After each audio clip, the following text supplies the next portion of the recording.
Assalamualaikum warahmatullahi wabarakatuh.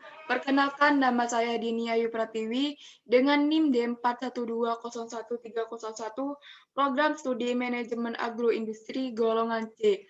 Pada kesempatan kali ini saya akan menjelaskan tentang deskripsi tokoh wirausahawan sukses.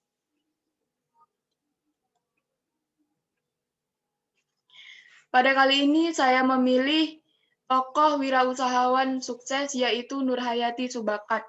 Nurhayati Subakat merupakan salah satu pengusaha wanita sukses di Indonesia. Nurhayati Subakat adalah pemilik dari Wardah produk kecantikan di Indonesia. Nurhayati Subakat lahir di Kota Padang Panjang, Sumatera Barat pada tanggal 27 Juli 1950, merupakan anak kedua dari 8 bersaudara. Di Padang Panjang, Nurhayati Subakat sekolah di Pondok Pesantren Diniyah Putri hingga kemudian pindah ke Padang dan melanjutkan sekolahnya di Kota Padang. Selanjutnya, ia melanjutkan pendidikan ke Institut Teknologi Bandung (ITB) di jurusan farmasi.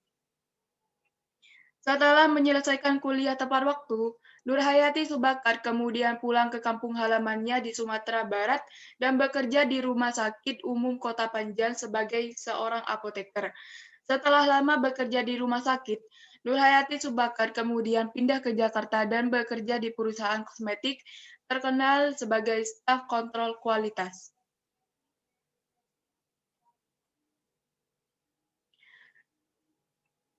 Awal mulai merintis usaha sendiri.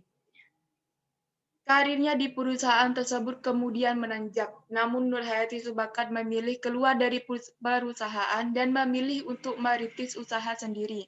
Kemudian, pada tahun 1985, Nurhayati Subakat memulai bisnisnya berupa home industry dengan berbekal pengalaman ketika bekerja di perusahaan kosmetik tersebut, dengan dibantu oleh seorang karyawan yakni pembantu rumah tangganya sendiri. Produk pertamanya ialah sampo dengan merek Putri. Nurhayati Subakat kemudian memperkenalkan produknya di salon-salon yang berada di wilayah Jakarta. Pelan tapi pasti produknya mulai diterima di masyarakat. Jatuh bangun dalam usaha. Ya, meskipun industri rumahan, usahanya berkembang pesat berkat kejelian melihat peluang pasar. Keuangan perusahaan terus meningkat. Nurhayati Subakat bahkan mendirikan PT Pusaka Tradisi Ibu dalam memanajemen usaha sampunya. Tapi cobaan berat datang 5 tahun kemudian setelah usahanya berkembang pesat. Dikarenakan pabrik yang dibangun hangus terbakar dan usaha yang dirintis dari nol itu tiba-tiba saja menjadi arang. Kejadian tersebut membuat nasib usaha sampo milik Nurhayati Subakat berada di titik nadir. Pabrik terbakar, akhirnya Nurhayati Subakat ingin menutup usahanya dikarenakan beberapa alasan. Namun niatnya tersebut tidak dilakukan karena melihat nasib karyawannya setelah pabrik miliknya ditutup. Akhirnya pada 1995, Nurhayati Subakat kembali memulai bisnisnya dari nol.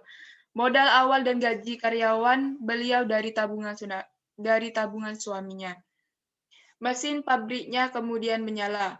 Setelah itu Nurhayati Subakat mencoba untuk melakukan inovasi baru dengan membidik konsumen muslimah yang pada akhirnya meluncurkan produk dengan nama Wardah. Produk kosmetik Wardah ditujukan untuk kaum muslimah yang ingin tampil elegan tanpa perlu cemas kehalalan produk sebab produk Wardah mengedepankan prinsip halal.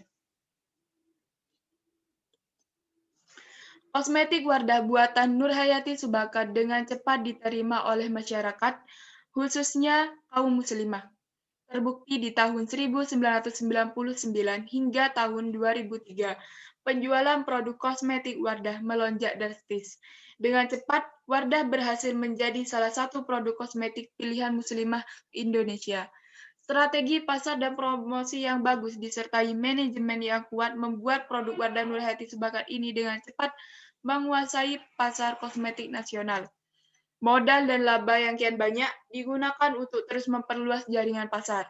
Distribusi produknya bukan hanya nasional, melainkan tembus ke pasar mancanegara seperti pasar negara tetangga, yaitu Malaysia. Di Malaysia, produk Wardah laku keras. Kini produk Wardah menjadi salah satu produk kosmetik terbesar di negeri ini. Di tahun 2011, PT Pusaka Tradisi Ibu Mili Nurhayati Subakat kemudian berganti nama menjadi PT Paragon Technology and Innovation sebagai hukumnya. Kini menaungi setidaknya 300 item kosmetik di antaranya Wardah, Emina, dan Makeover. Bisnis kosmetik Nurhayati Subakat ini lambat laun kian melebar dan populer di pasaran. Kerja keras Nurhayati Subakat tidak sia-sia. Saat ini, ia memiliki ribuan karyawan dan puluhan cabang yang terbesar di Indonesia. Produknya kini berkembang mencakup perawatan kulit dan juga perlengkapan make up. Penghargaan yang pernah diterima oleh Nurhayati Subakat adalah pernah terpilih sebagai salah satu CEO, Chief Executive Officer terbaik di Indonesia. Dari Nurhayati Subakat, hal yang dapat dijadikan motivasi diri untuk membangun suatu usaha adalah dengan mempunyai tekad yang kuat. Hal ini dapat ditunjukkan ketika Nurhayati Subakat mengalami musibah kebakaran pada pabriknya. Nurhayati Subakat tidak berhenti menjadi pengusaha, melainkan memutuskan untuk kembali memulai dari bisnisnya dan tetap terus menjalaninya hingga sekarang mencapai kesuksesan. Demikian presentasi dari saya. Kurang lebihnya saya mohon maaf. Wassalamualaikum warahmatullahi wabarakatuh.